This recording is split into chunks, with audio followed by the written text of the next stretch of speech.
છોટાઉદેપુર લોકસભાના ભારતીય જનતા પાર્ટીના વિજેતા સાંસદ જશુ રાઠવાએ છોટાઉદેપુર વિધાનસભાના પૂર્વ ધારાસભ્ય વરિષ્ઠ નેતા મોહનસિંહ રાઠવાના નિવાસસ્થાને ઉમરવા પહોંચી અને એમના આશીર્વાદ લીધા હતા.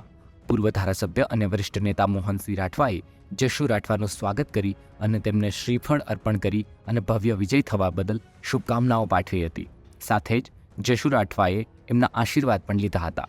છોટાઉદેપુર વિધાનસભાના પૂર્વ ધારાસભ્ય મોહનસિંહ રાઠવાના પુત્ર રાજેન્દ્રસિંહ રાઠવા, જેઓ હાલ છોટાઉદેપુર વિધાનસભાના ધારાસભ્ય છે, તેઓ દ્વારા છોટાઉદેપુર લોકસભાના ભારતીય જનતા પાર્ટીના વિજેતા સાંસદ જશુ રાઠવાને જીતાડવા માટે રાત દિવસ એક કરી અને મહેનત કરી છે. જેઓની મહેનત રંગ લાવીને છોટાઉદેપુર વિધાનસભામાંથી જશુ રાઠવાને 50,000થી પણ વધુની લીડ મળી છે. જ્યારે જશુ રાઠવાએ છોટાઉદેપુર વિધાનસભાના પૂર્વ ધારાસભ્ય અને વરિષ્ઠ નેતા મોહનસિંહ રાઠવા સાથે તેમના પરિવાર સાથે શુભેચ્છા મુલાકાત લઈ અને મોહનસિંહ રાઠવાના આશીર્વાદ લીધા હતા.